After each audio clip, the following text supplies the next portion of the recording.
Congratulations! And now let us announce the champion for Junior Division. The winners have 12,000 pesos.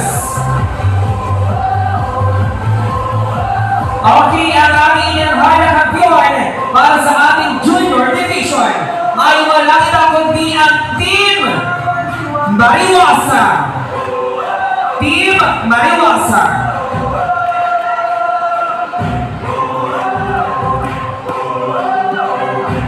Okay, pinangalan natin ang Team Mariwasa. Sila ang inanghal na kampiyon para sa ating Junior Division.